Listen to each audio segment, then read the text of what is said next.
राधे राधे मेरी YouTube family. आज आपके लिए लेकर आई हूँ बिस्किट की एक आसान सी रेसिपी। बच्चे कई दिनों से क्या कई महीनों से जिद कर रहे हैं इन बिस्किट्स को बनाने की। मतलब कभी कभी मैं इनको घर में बनाती रहती हूँ और खाने में बहुत ही ज़्यादा सुपर टेस्टी लगते हैं। साथ ही साथ इनको हम बिना फ्राई करे बनाते हैं, यानी कि बेक करके। लेकिन मेरे पास ना घी की सुविधा नहीं थी, जिसकी वजह से मैं ये बिस्किट नहीं बना पा रही थी। तो चलिए, घर में घी भी हो चुका है। आज मैंने सोचा सुबह सुबह बच्चों की पसंद का थोड़ा सा ध्यान रखते हुए बच्चों की पसंद के बिस्किट आज बना ही देती हूँ। तो सिंपली मैंने यहाँ पर ले ली अपनी आटा छानने वाली छलनी, और मैं इसमें डाल रही हूँ करीब 250 ग्राम के जितनी मैदा। वैसे आप इनको ना आटे से भी बना सकते हैं, अच्छा रिजल्ट आता है। लेकिन जो परफेक्ट रिजल्ट आता है वो कुछ मैदा से ही आता है। कभी कभी चलता है घर में, है ना। वैसे आपने देखा होगा मेरे चैनल पर आपको मैदा की बहुत ही कम चीज़ें मिलेंगी। उसके बाद 50 ग्राम के जितनी मैंने बारीक वाली सूजी डाल ली है, और करीब 100 ग्राम के जितना मैंने यहाँ पर घी डाल लिया है। घी थोड़ा सा कम या थोड़ा सा ज़्यादा भी आप डाल सकते हो। घी जितना ज़्यादा रहेगा आगे चल के आपको यहाँ पर दूध भी डालना है तो दूध की क्वांटिटी घट जाएगी। 2 चुटकी के जितना मैंने खाने वाला मीठा सोडा डाल दिया है, और करीब 100 से 150 ग्राम की जितनी, या फिर जैसा मीठा आप पसंद करते हैं उसी हिसाब से आप यहाँ पर पाउडर शुगर यानी कि पिसी हुई चीनी डाल लोगे। और पहले इसको अच्छे से मिक्स कर देना है। देख लेना है कि इससे हल्की फुल्की सी मुठ्ठियाँ बनने लगे, कुछ इस तरीके से इसको मिक्स करना है। उसके बाद यहाँ पर आपको पता चल जाएगा कि इसका डो लगाने के लिए आपको कितने दूध की ज़रूरत है। अब आप चाहे दूध डाल सकते हैं या फिर आप यहाँ पर पानी का इस्तेमाल भी कर सकते हैं। इतना ज़्यादा खास फ़र्क नहीं पड़ता है टेस्ट पे।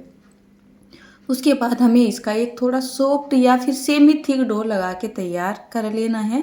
इसको बहुत ज़्यादा नहीं गूँथना है, बस इतना ही गूँथना है कि अच्छे से इकट्ठा हो जाए और एकदम से थोड़ा सॉफ्ट सा हो जाए। सॉफ्ट मतलब इसको एकदम से लूज सा भी मत कर लीजिएगा। साथ के साथ इसमें काम करेंगे तो इसकी पहले ना छोटी छोटी सी लोइयाँ बना लेते हैं। आप अपने हिसाब से बना लीजिएगा कितने छोटे या कितने बड़े आपको बिस्किट रखने हैं। तो देखिए, बिल्कुल इसका टेक्सचर ऐसा हो जाता है जैसे हमारा खोया यानी कि मावा होता है जब हम गुलाब जामुन वगैरह बनाते हैं। तो बहुत ही ईजी से ये बाइंड हो जाता है। पहले इसको इस तरीके से आप गोल गोल करके रोल कर लोगे, और फिर इसको इस तरीके से हल्का सा चपटा कर लोगे। आप चाहे तो इनको फ्राई करके भी बना सकते हो। फ्राई करके बनाओगे तो थोड़ा सा इनको आप पतला ही रखोगे, मतलब कि थोड़ा सा और इनको फ्लैट सा कर लोगे। और अगर आप इनको इस तरीके से बेक कर रहे हैं ना, तो आपको ये इस तरीके से हल्के मोटे ही रखने हैं। तो मैं इनको बेक कर रही हूँ सीधा कढ़ाई में गैस स्टोव पर। मैंने सोचा था कि मैं इनको ओवन में बनाऊंगी, लेकिन मेरे यहाँ पर ना लाइट का बहुत ही बड़ा इशू रहता है। मतलब बनाने तो मुझे कढ़ाई में ही थे, लेकिन ये इतने सारे हो चुके हैं। एक ही बारी का बैच सीखने में कम से कम 20 से 25 मिनट का टाइम लग जाता है, और ये काफ़ी सारे क्वांटिटी में बन गए थे। इस तरीके से लगाए जाए तो ये 3 से 4 बैच में सारे बिस्किट बनने वाले थे। मैंने सोचा चलिए आपको दोनों ही प्रोसेस दिखा देती हूँ। ये गैस स्टोव पे बना रही हूँ सीधा कढ़ाई में। थोड़े से मैंने यहाँ पर बादाम लगा दिए हैं। कढ़ाई में बनाने का मेन मकसद तो मेरा ये है, हर किसी के पास अवन वगैरह ओटीजी वगैरह नहीं होते हैं, तो सिंपली आप कढ़ाई में भी इन बिस्किट्स को बना सकते हैं। और जिसके पास ओटीजी अवन वगैरह का जो है ऑप्शन होता है तो उनके तो कुछ कहने ही नहीं है। तो आटा लगाने से पहले सिंपली मैंने कढ़ाई में थोड़ा सा रेत डाल दिया था, और इसमें एक रिंग लग दी थी, और इसको मैंने प्री हीट होने के लिए छोड़ दिया था। तो 10 से 15 मिनट का मुझे टाइम लगा है। वैसे आप यहाँ पर रेत की जगह नमक का इस्तेमाल भी कर सकते हो, लेकिन नमक डाल के जब बेक किया जाता है तो ऑटोमेटिक ही खाने की चीज़ों में भी एक स्मेल सी आ जाती है। अच्छा, इनको आपको कम से कम 15 से 20 मिनट के लिए गैस का फ्लेम मीडियम टू हाई के बीच में रखते हुए इसी तरीके से सेकना है। बीच में एक बार चेक कर लेना है कहीं जल ना जाए, कहीं ज़्यादा ना हो जाए। अच्छा, जैसे मैंने ये बिस्किट्स यहाँ पर बना लिए हैं कढ़ाई में, और कढ़ाई में भी इनका काफ़ी अच्छा रिजल्ट आया है। बस फ़र्क इतना होता है, इनकी जो ऊपर वाली सतह होती है ना, तो वो अच्छे से थोड़ी ब्राउन सी नहीं होती है, लेकिन हाँ नीचे से इनका रिजल्ट बहुत ही अच्छा आता है। और थोड़ा सा आप इनको जब टच करके देखोगे तो आपको एकदम हार्ड से थोड़े से नज़र आएंगे। मतलब ऐसे नहीं है कि जैसे पतला सा आटा होता है, कुछ इस तरीके से ऐसा नज़र नहीं आएगा।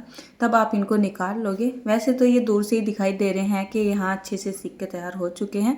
अब मैं ये बिस्किट आपको थोड़ा सा उठा के दिखाती हूँ, इसका आगे पीछे साइड वाला जो भी कुछ हिस्सा है वो दिखा देती हूँ।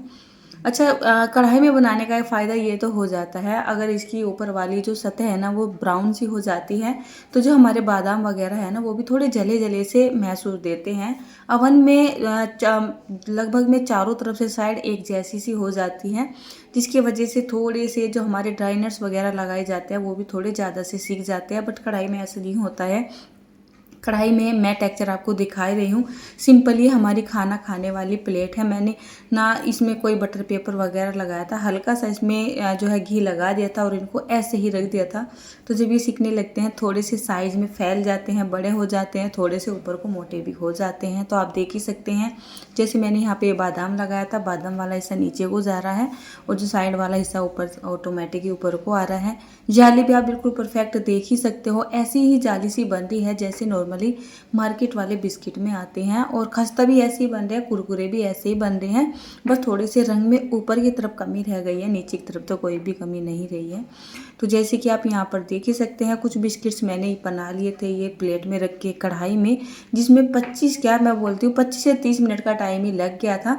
स्टार्टिंग में फ्लेम को मैंने लगभग में रखा था मीडियम टू हाई के बीच में, मीडियम से हल्का सा ही ज़्यादा रखा था। उसके बाद जब मैंने देखा कि बिस्किट्स ना मतलब सीखने लगे हैं, तब मैंने गैस का फ्लेम मीडियम टू लो के बीच में कर दिया था कि कहीं तेज़ गैस की वजह से इनकी ऊपर वाली सतह सीख जाए और अंदर से ये कच्चे रह जाए, तो वो मैं नहीं चाहती थी। मैंने इनको 1-2 मिनट के लिए एक्स्ट्रा ही छोड़ दिया था एकदम गैस का फ्लेम लो करके, ताकि मुझे इनका एक परफेक्ट कलर भी मिल सके और साथ में ये अच्छे से सिके हुए भी मिल सके।